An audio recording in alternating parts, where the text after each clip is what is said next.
Welcome to my channel. Don't forget to like and subscribe. The alien vampire woman invited me to her tent, and what happened next shocked me. Stood ankle-deep in fluorescent dust, his emergency beacon blinking in the dumbest shade of mauve he'd ever seen. Mauve.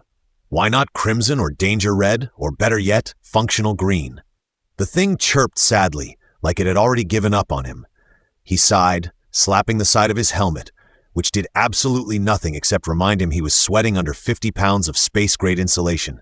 Noctira Prime stretched out in every direction like a half-remembered dream. Lavender skies, black grass that whispered when you stepped on it, and mountains that curved unnaturally, like someone had bent them with their thumbs during planetary origami. I take one wrong turn near the Andromeda Driftway, and now I'm in some vampire elf's backyard, he muttered. Classic Eli. The crash site, formerly his ship and now a fine collection of smoldering parts, offered no hope. He tried the comms again for fun. Static. Beautiful, mocking, universe-sized static. He heard them before he saw them. Whispers like silk being ripped gently, then soft thuds of feet or hooves or something in between. When he turned, a procession of tall figures emerged from the shadows of twisted trees, draped in robes that shimmered like oil on water. Their leader stepped forward, and for a moment Eli forgot how to blink. She looked human, but only if you squinted through 3 layers of denial. Her ears were long and curved upward like antennae sculpted by a particularly artistic mantis. Her eyes glowed faintly, twin moons orbiting a calm, amused face framed by black curls. Her skin shimmered in pulses, as if syncing with the ambient starlight. "You bleed nicely," she said in a tone that sounded far too complimentary. I what?" Eli stammered, patting himself down. "Is that your version of hello?" The woman tilted her head. "Forgive me, our dialects are not always synchronal. I am Lira'thas, princess of the House of Sorrow's Thread. You crashed, we saw. It was dramatic. I liked it." "Thanks, I try to keep my near-death experiences theatrical." She smiled, revealing canines that were just a touch too long to be comforting. "Come, you are invited to the tent." Okay, hold on. I have questions. First, are you going to eat me?" "Eventually, but not in the way you're fearing. That part comes after dinner." Her expression didn't change. He couldn't tell if she was joking. "Jest. Mostly." "Mostly," Eli repeated, trying not to trip over his own boots as the procession turned and glided back into the forest. "Great. Perfect." The tent was not a tent. It looked like one from the outside, canvas, poles vaguely portable. But inside, it stretched like a cathedral built from starlight and bones. Floating lanterns flickered overhead, casting shadows that danced along the walls. The air tasted faintly of ozone and cinnamon. Furniture hovered slightly off the floor, cushioned in velvet and impossible angles. Eli stood face, unsure whether to sit or run. "You may remove your helmet," Lira'thas said, gliding across the floor without appearing to move. "You are safe, for now." "Well, that's reassuring," he said, removing the helmet and instantly regretting it. The tent's scent hit him full on, a heady mix of incense, rain, and whatever emotion smells like hope and mild panic. Lira'thas gestured for him to sit. He chose a cushion that looked the least like it might eat him. "I must confess," she said, pouring a glowing liquid from a teardrop-shaped decanter, "I brought you here under false pretenses." "You don't say." She handed him the drink. It fizzed and changed colors like a lava lamp in distress. "You are the star-marked. It is foretold that when the blood moon rises again, one from beyond the veil of orbits shall descend. He will be clumsy, sarcastic, and stubborn, but his blood will bind time and space." Eli blinked. "That is oddly specific." She sipped her drink. "You fit the criteria, especially the clumsy part. Well, I did trip over a moon rock getting out of the ship." "There you go, prophecy confirmed." Eli leaned back, staring at the floating lanterns. "Okay, suppose I am this. Guy, what happens now?" "You may not leave until the bond is sealed." He sat upright. "I'm sorry, what bond? Is this a cult thing? Am I married now? Do I get a certificate?" She laughed, and the lanterns dimmed slightly in response. "No cult. This is sacred, an ancient union, a merging of essence, or in lay terms, space vampire soul linking. It is quite romantic." "Sure. Nothing says romance like interspecies blood contracts." "You mock," she said, standing. "But the bond is powerful and necessary. Without it, our world fractures, time collapses. You're here because fate demands it." Fate really needs better hobbies. She moved closer, her presence strange and warm, like standing next to a star that had decided to flirt with you. You are afraid. I'm sorry. It's a different flavor of panic. Lira'thas crouched beside him, her expression unreadable.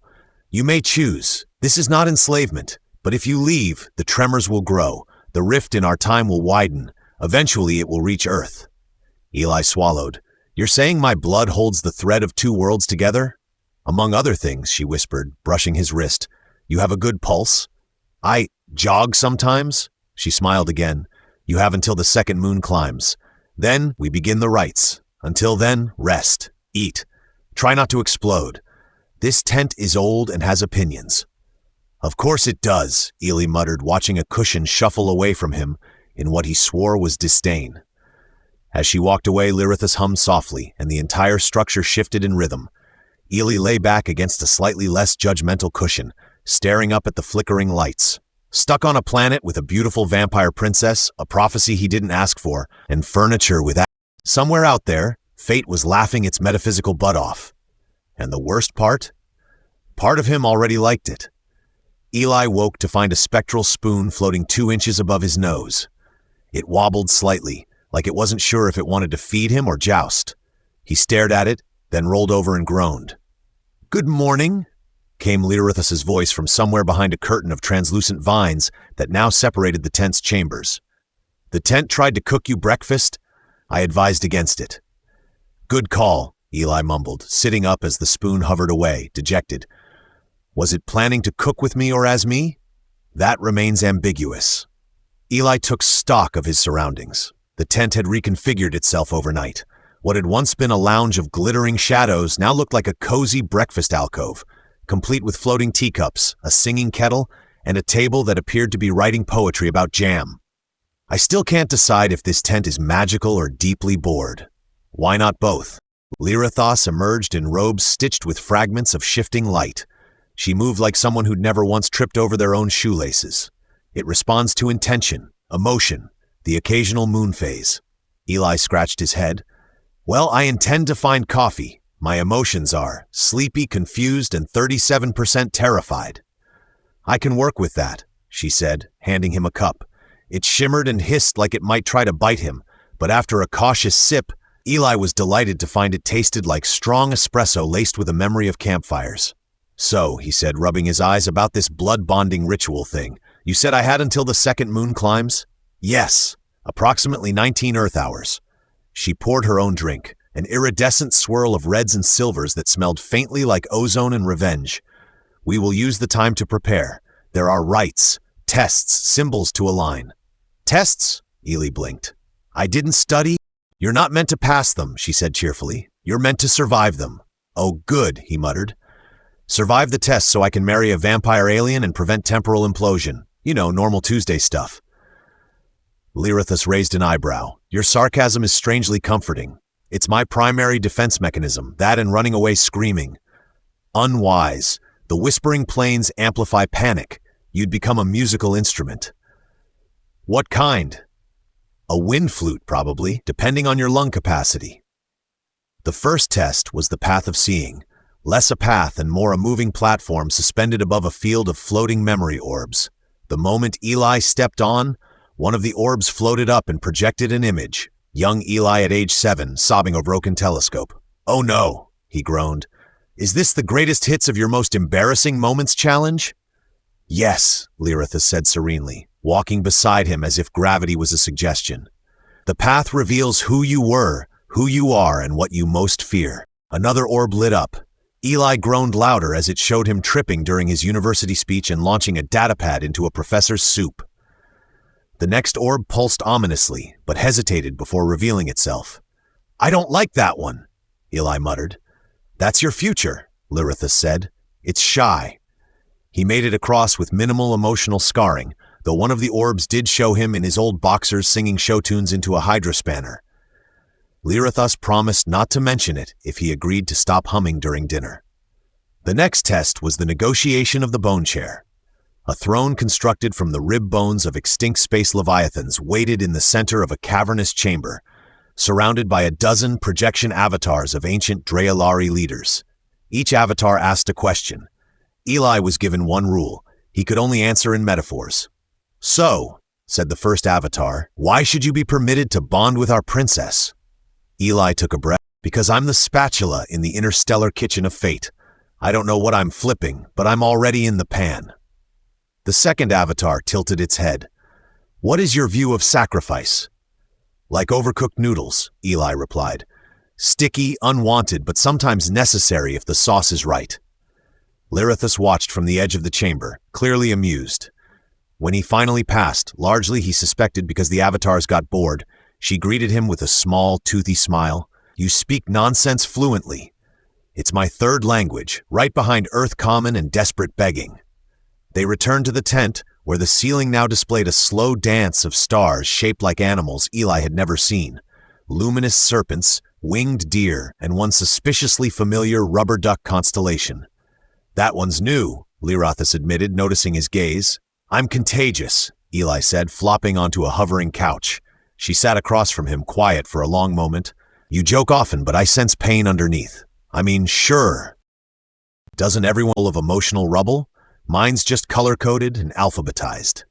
She reached out, fingertips brushing his. "The bond does not require perfection. Only presence, willingness." He didn't pull away. "You've been alone a long time? I am surrounded by people who see only a crown and a prophecy, not the woman beneath." "I'm not sure I see either yet," Eli said, "but I'm trying." Outside, the first moon was beginning to rise. Lira'thas stood, her expression unreadable. "When the second moon climbs," she said, "you will have a final choice. And if I say no, the timeline collapses, our planet folds into a paradox loop, and you will likely cease to exist in every direction at once.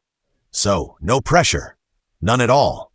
As she left, Eli lay back again, arms behind his head. The duck constellation winked at him.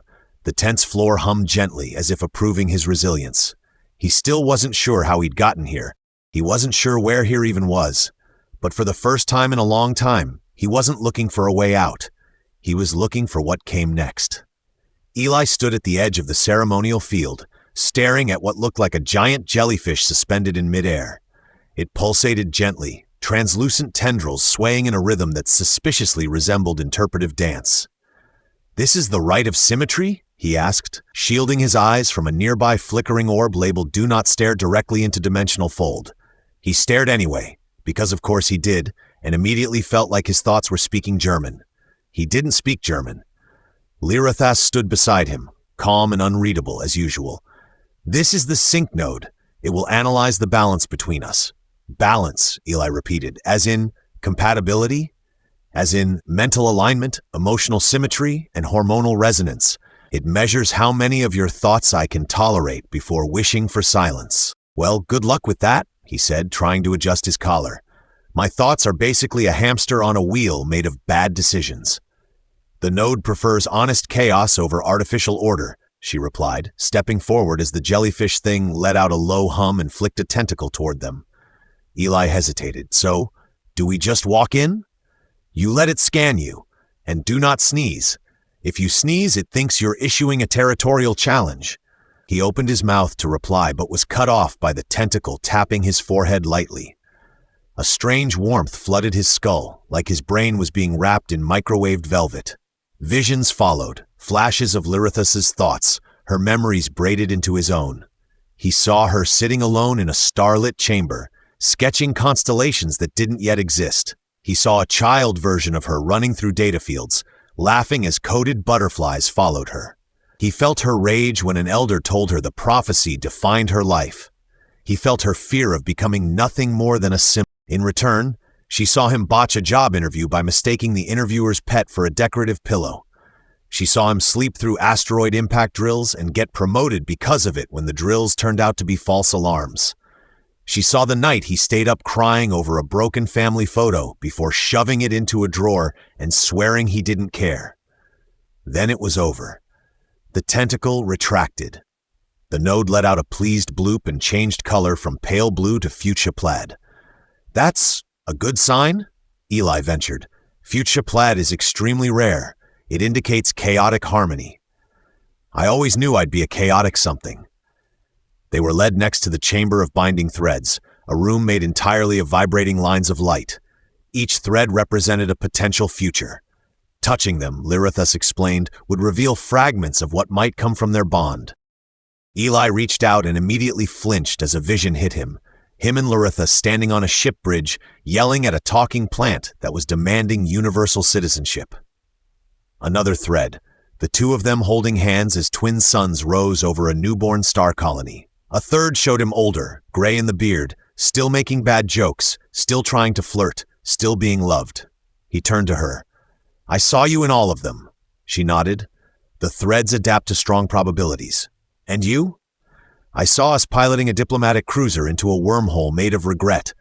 Also, we adopted a cat. It may be sentient. Why does everything in your culture either vibrate or glow? It keeps us from taking life too seriously." They moved into the Hall of Resonance, where a floating stone slab waited for them. It was humming. Everything in this place seemed to hum, which Eli was beginning to suspect was a cultural thing, or maybe just a deeply ingrained need to confuse outsiders. "The final part of the rite is the Joint Resonance Declaration," Lira'thas said, stepping onto the slab. "We must speak our intent truthfully. The slab will resonate. If our frequencies match, it will open the path to binding." Eli eyed the stone warily. "What happens if our frequencies don't match?" "The stone drops us into a pocket dimension filled with mildly aggressive chairs." "Of course it does." She placed her hands on the stone. "I am Lira'thas of the Sorrow's Thread. I seek unity without erasure. I choose the path that entwines fate and freedom." Eli swallowed, then mirrored her. "I'm Eli Devereux. I don't know much, but I know I don't want to run anymore. I choose the path where I'm not alone, even if it's the weirdest path possible." The slab pulsed. A soft sound filled the chamber, like music made from time itself. The light above them cracked into a spiral, and the floor shimmered with patterns. The stone glowed bright orange, which Lira'thas informed him meant acceptably aligned with room for emotional growth. "Is that a compliment?" he asked. "In our culture, it's practically a marriage proposal." They left the chamber hand in hand. Not because they were already bonded, yet, but because the floor had decided to turn into a trampoline texture, and Eli had tripped into her. She didn't let go, and neither did he. Back in the tent, the cushions had arranged themselves in a semicircle around a bowl of celebratory firefruit. The ceiling projected a map of the stars aligning in new formations. "You still have time," Lira'thas said, watching him. "The moons have not yet climbed fully. You can still walk away." He looked around. The ridiculous floating spoon, the tent with mood swings, the vampire princess with her fanged smiles and tragic elegance, the prophecy, the planet, the cosmic implications. "I don't even know what tomorrow looks like," he admitted. "None of us do," she said softly. "But I think I want it to include you, even if that means dealing with sentient furniture and emotionally judgmental glowing rocks." She smiled. "Then you should rest. The last rite begins at Moon Peak. After that, we are changed." Eli glanced up at the stars, now forming shapes he swore were flipping him off in encouragement. He leaned back onto a cushion, which made a happy whirring noise. "Tell me," he said as his eyes closed, "is it too late to put in a request for a smaller prophecy? Maybe something involving less blood and fewer ancient rituals?" She leaned over, brushing his hair from his forehead. "You'd be bored in a smaller prophecy." He couldn't argue with that. And for the first time since his ship had crashed into this luminous madhouse of a planet, Eli didn't feel like he was falling. He felt like he was being pulled, gently, inevitably, into something stranger, vaster, and oddly beautiful. Eli woke up to the sound of chanting. Not the ominous kind, though he'd heard plenty of that in his time. This was more like a barbershop quartet being strangled by time dilation. He sat up, blearily rubbing his face, only to find the tent had transformed again. It now resembled a cathedral built inside a lava lamp, with floating geometric patterns shifting in rhythm to whatever cosmic remix the universe was DJing outside. He stumbled toward the main chamber and nearly tripped over a miniature sun orbiting a pedestal of glass. It squeaked in protest and zapped him lightly on the ankle. Okay, personal space," Eli muttered, hopping away. "You glowing meatball." Lira'thas stood at the center of the room, her hands raised as she guided strands of light into a spiral. The spiral pulsed with colors Eli didn't have names for, though one of them looked suspiciously like tax season anxiety. "You're early," she said, not looking at him. I was licked awake by a sound wave shaped like a bad memory. I figured that was my cue. She turned, and her eyes shimmered with the kind of seriousness that usually preceded a major speech or minor apocalypse. The binding rite begins when the moons kiss, Eli blinked. Kiss? They align and moles. Astronomically. Right, yes, astronomically. Definitely didn't need to visualize that. She lowered her hands and the spiral collapsed gently into a star-shaped gem. We'll need to travel to the Echo Spire. The rite must be completed there. He glanced at the tent. I'm assuming this thing doesn't come with wheels. The spire is not far. We'll travel by hover beetle. I'm sorry, did you say hover beetle? 15 minutes later, Eli was holding tightly to the side of a creature that resembled a beetle the size of a delivery van. It floated 2 feet above the ground and occasionally burped clouds of bioluminescent gas that smelled like burnt cinnamon. He was pretty sure one of its antennae winked at him. This is ridiculous, he said, clinging tighter as the beetle soared over a field of glowing rocks that hummed in sympathy. Most sacred things are, Lira'thas replied, lounging like she wasn't straddling an airborne insect. The spire came as the first moon began its ascent. It spiraled into the sky like a shard of shattered crystal, hovering without support. Eli gaped as the beetle docked itself midair using a magnetic tongue and a slight shrug. Inside, the spire was alive. Not metaphorically, it actually breathed. The walls pulsed faintly, and there was a low heartbeat thrum under their feet. Or possibly that was Eli's nervous system trying to process everything. A guardian waited at the altar. It was shaped like a humanoid prism and spoke in 2 voices, one low and slow like melting ice, and one high-pitched like an over-caffeinated squirrel. Present your convergence, it said in stereo. Lira'thas held out the star-shaped gem. Eli offered his hand, mostly out of reflex and partially because he'd run out of better ideas. The guardian leaned forward and sniffed him. Acceptable, the ice voice said. Adorably confused? The squirrel voice added. Lira'thas stepped onto the convergence platform. Eli followed, trying not to step on anything that looked like a pressure-sensitive lung. Symbols lit up around them. One looked like a double helix made of laughing mouths. This is it, she said. No more trials, no more tests, just truth. No pressure, right? Only the weight of 2 timelines and the potential collapse of causality. Cool, cool, cool, cool. She extended her hand. You must give willingly, half of your essence, to meet half of mine. Eli hesitated for exactly 2 seconds, then reached out. Their fingers interlocked, and a surge of something ancient and untranslatable passed between them. Not pain, not pleasure, something like recognition. A lock clicking open from both sides. The spire lit up, windows opening across dimensions. Visions poured through. Eli and Lira'thas dancing beneath collapsing stars, arguing over which route to take through a black hole shortcut, attending peace talks between space fungi and disgruntled androids. The gem pulsed, split in 2, and embedded itself in their palms. The guardian spoke again. The bond is made. The thread spins anew. Lira'thas staggered slightly, caught by Eli. Was that supposed to happen? Yes, she said, breathless. Though usually it's less, Cinna descended the spire together. The moons were moments away from alignment. Lira'thas looked up, brow furrowed. It's too quiet. Eli frowned. Should it not be? There should be a resonance, a vibration in the core. But the world tilted, not metaphorically this time. A ripple shot through the sky like reality had been tugged sideways. A crack split the air, revealing nothing. Actual screaming nothing. A figure stepped from the void. It wore armor made of light-eating metal and a crown of broken orbitals. Its voice echoed without source. You have bonded in error. The true vessel lies elsewhere. Eli stepped forward. Who the hell are you? I am the Fold Wraith. I am the timeline's anger. The bond has awoken me. Lira'thas stood beside him. You should have stayed asleep. The spire trembled. The moons touched. And Eli did the only thing he could think to do. He kissed her. There was a pulse of energy, a crack of light, and the Fold Wraith howled as it was flung backward into its own paradox. When the light faded, Eli was still holding her. She looked up at him, stunned. That was unorthodox, she said. I panicked. Also, you're very kissable. She laughed a real laugh, and somewhere in the distance, a part of the timeline mended itself. I think, she said, the bond is sealed.